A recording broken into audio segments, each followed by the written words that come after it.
Hi everyone and welcome back to the channel. Let's start this course with the basics of what you're going to need for any type of crocheting project. This is the bag that I have. I have it for a long time. You can see how beautiful it is, these owl patterns. I'm not sure if I will be able to find the same one. Otherwise, I'm going to find you a similar one that has all what this one is included on because it's just amazing. As you can see here, we have the hooks. So basically, it's one of the #1 things that you need for any project that you are going to start. So we're going to go through sizes and styles. Here you have two different ones. So we have this one, which is the rubber one. The rubber one comes with a rubber holder and a metal hook. That's where you are going to work your projects. It's coming different size. And then the rubber has this holder where you can put your index and your thumb. It's really good for people that like to hold the hook on like pencil way. Otherwise, it gets a little bit harder for other people. But we are going to learn about that in the next video when I told you how to hold your hook and your yarns. And then we have the metal ones. They come on the same size. As you can see, it's fully metal. It has the same type of hold on both sides than the rubber one. Is lightweight, so it's way easier for certain type of designs. You can also use the wood ones. They also exist, but I found that the wood ones, yes, they do come in this particular style with this plastic holder underneath. That's really good when you're doing incredibly big projects because you can just scroll down all your project and then keep working with it and everything. And it comes in multiple sizes, especially the biggest ones, but it only have a holder on one side, so that will be more for the people that likes to hold this way, the hook, rather than, which is the knife way, rather than on the pencil way. Okay, those are the two types, but as I said, we're gonna discuss that in another video. I don't want to overcomplicate it right now. So if you do it like me and you hold it like a pen, this won't be your style. And as well, it's really hard to move yarn around on the hook. Have from really small sizes as it can be 2 millimeters up to 6-8 millimeters. This style have up to 6, but I have other ones that I'm going to show you right now, which are plastic ones. As you can see, they are the same one than the others, same type of holder and everything, but they are made of plastic. And these ones, I managed to find them in bigger sizes, which will be like 8 millimeters, 7 millimeters, that my package do not have them. But this one, you can find them really cheap in any crafting shop, and they just got pennies. They are way cheaper that the metal ones can be. I also have smaller size. I sometimes buy them when I'm traveling because I forget mine and I want to start some projects or something, especially when I go and visit my family in Spain. So yeah, that's why I have them, and it's so easy to find them there, but it is all right. The wood hook ones, I have as high as 10 millimeters, which is really good for like thicker yarns, which we are going to discuss in a minute. But those are massively big projects. If you are a beginner and you're about to start, as soon as you have like a 4 millimeters, 5 millimeters, it should be more than enough. The hook sizes can go from as small as 0.6 millimeters up to 20 millimeters. It will all depend on the project that you're doing. And you have to keep something in mind, which is the US size and the UK size. That's distinguished that you will find a lot in patterns and on videos that you will see around, along with what else we can find on the package. We can find this chart, which I like it so much, especially when you're really unsure of what hook size you should use. You can just so easily take a yarn, put it inside, and it will tell you the sizes of the hook that you should be using. As you can see, this is a yarn that I have the label and it tells me 4 millimeters, but how many times I will take that off and I will throw it away and don't use it anymore, and then come back and forget which one will be the best size for that hook. And then if you follow the pattern, it will tell you, like, if you use that yarn, this is how your measurement chart should look like, so you can more or less calculate how much you will need for every project. So let me show you right now. I have this yarn over here that I use for a recent project. So I can show you right now how you can check the chart. You can go to like a really big one. Right now over here, I'm going to what is supposed to be the size, which is 4 millimeters.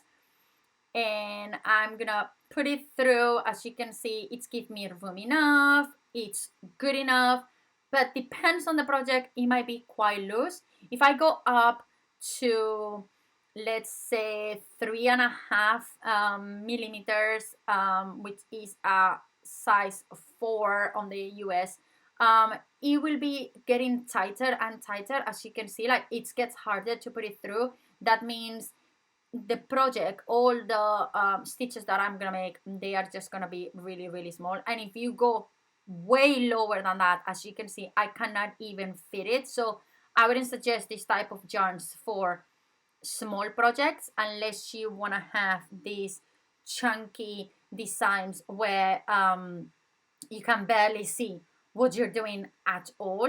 That's not what we're looking for. So I would just say that that will be the wrong type of yarn to use. Can you use it? Yes. Should you use it? No. But this shirt is really, really good for beginners. So keep that in mind. It comes with your package, so why not? And it will tell you more or less roughly what are the hooks that you can use or you should use with different type of yarns.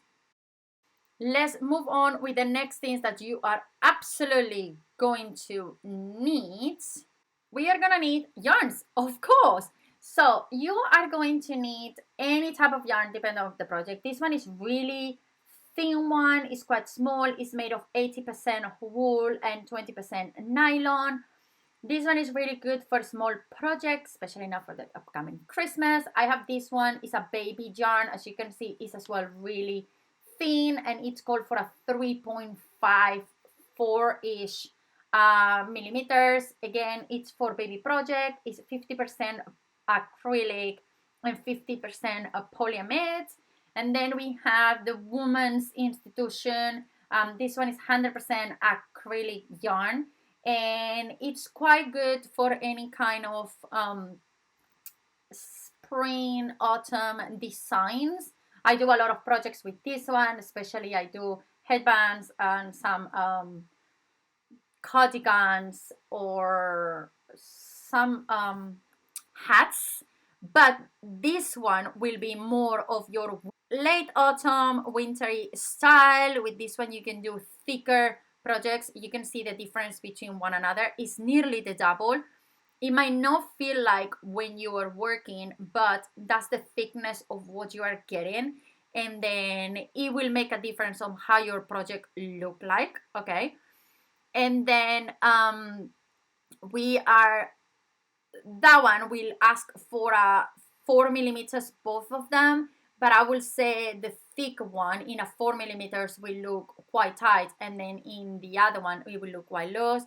And here we have this one, which is 60% acrylic and then is 40% nylon.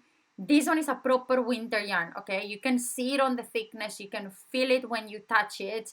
And this one called for a 6 millimeter hook. Again, it will depend on the project. These ones, I would say they are more of like a summery, baby style, really soft. These ones are more like a spring and autumn.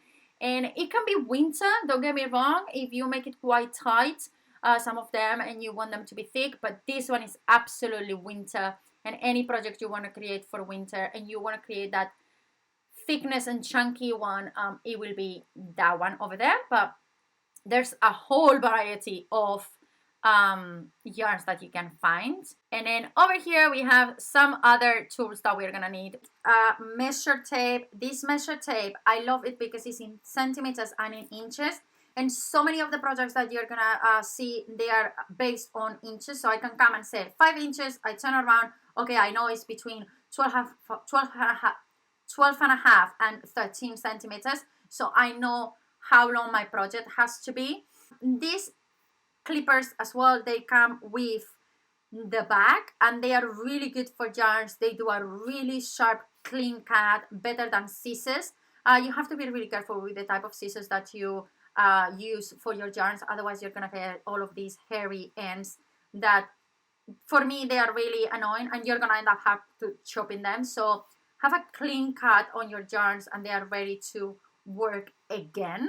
We have as well the yarn needles. I have plastic ones. I know a lot of people prefer the metal ones, but for me they work a lot better. They run through the yarn a lot easier and they are really good for finishing projects. You can finish a project with a hook as well, but this one is more if you want to hide the yarn that you have left over, or if you want to do this type of stitches where you won't be able to see the yarn.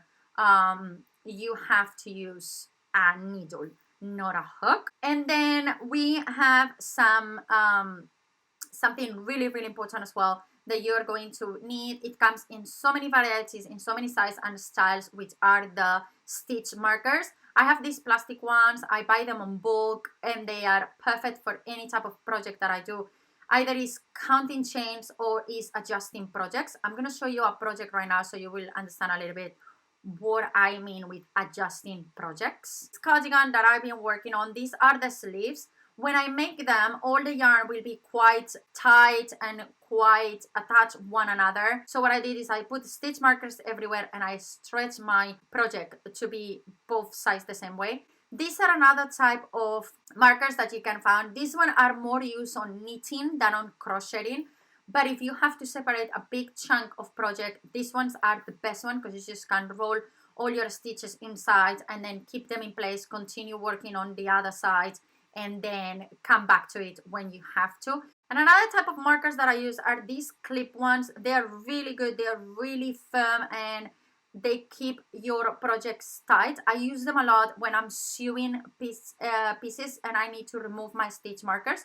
So let's say I'm about to stitch this. You can see that the yarn can move and you can get really lost. So what I like to do is I like to place everything together and then put that marker over there, be able to remove the stitch marker, the clip one that I have, and then just move it along with the project. So I make sure that the yarn stay attached to each other. So this will be everything that you need to start any type of projects. Get one of these packages that, as I say, I'm gonna look for the best one for you as a beginner and I'm gonna put it on the description box down below.